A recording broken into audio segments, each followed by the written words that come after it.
Assalamualaikum warahmatullahi wabarakatuh.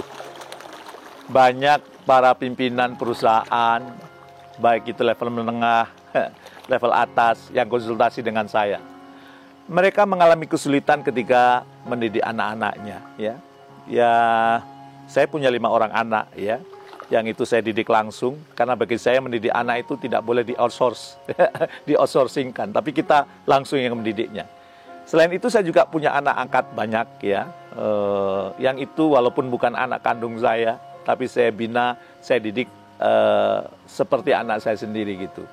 Nah, dalam pengalaman saya, kalau kita ingin anak-anak kita tumbuh luar biasa, maka hal pertama yang perlu kita lakukan adalah kita perlu mengenali potensi anak kita, ya, dan kemudian kita kembangkan potensinya itu agar menjadi orang yang semakin bertumbuh, ya.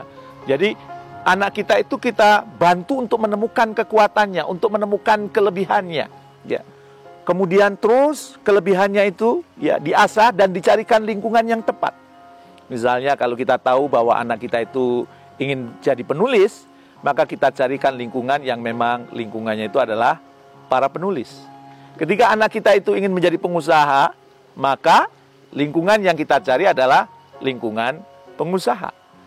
Dan kalau anak kita itu ingin menjadi profesional, maka kita pertemukan juga lingkungan yang profesional. Itu artinya kita menemukan potensi anak kita dan kemudian kita carikan lingkungan yang tepat supaya kemudian anak kita terpengaruh, ya. Anak kita kemudian memperoleh energi yang seirama dengan potensinya.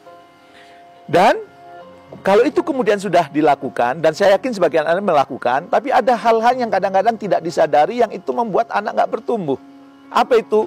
Kita sering membanding-bandingkan anak kita dengan anak orang lain. Tuh, lihat teman kamu ranking kok kamu nggak. Ternyata menurut pengalaman saya, membanding-bandingkan itu adalah penderitaan yang terbesar bagi anak. Jadi kalau ada orang tua yang kerjaannya membanding-bandingkan, itu orang tua yang menyiksa anak tapi dia tidak sadar. Dan anak-anak sering mengatakan, ini membuat aku luka. Memang lukanya tidak berdarah, tapi luka tidak berdarah itu jauh lebih sakit dibandingkan luka yang berdarah. Ya, kalau toh nggak membandingkan dengan temannya, kadang-kadang dia membandingkan dengan dirinya. Nih lo papa dulu, waktu sekolah kayak kamu ranking 1. Masa kamu sekarang nggak masuk 10 besar? Ternyata dibanding-bandingkan itu menyiksa generasi sekarang. Ya, kalau zaman saya dulu mungkin dibanding-bandingkan tuh enjoy aja. Tapi di generasi sekarang itu tidak suka untuk dibanding-bandingkan. Jadi selain ada hal yang positif yang kita perlu lakukan, yaitu mensupport anak kita tahu potensinya, cari lingkungan yang tepat, Anda perlu menghindari tadi membanding-bandingkan, ya, membanding-bandingkan anak kita. Nah, kalau sudah itu, yang penting juga adalah apa? Anda layak jadi teladan, ya. Jadi kalau Anda mengajarkan kebaikan, maka pastikan Anda melakukan kebaikan itu, ya. Jangan sampai kemudian Anda memerintahkan sesuatu, Anda sendiri tidak mengerjakan.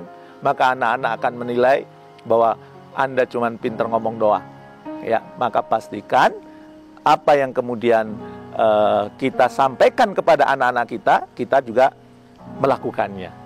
Kalau kita melarang anak kita merokok misalnya, ya di depan anak-anak itu ya jangan merokok. Orang kita melarang, malah kita melakukan, ya.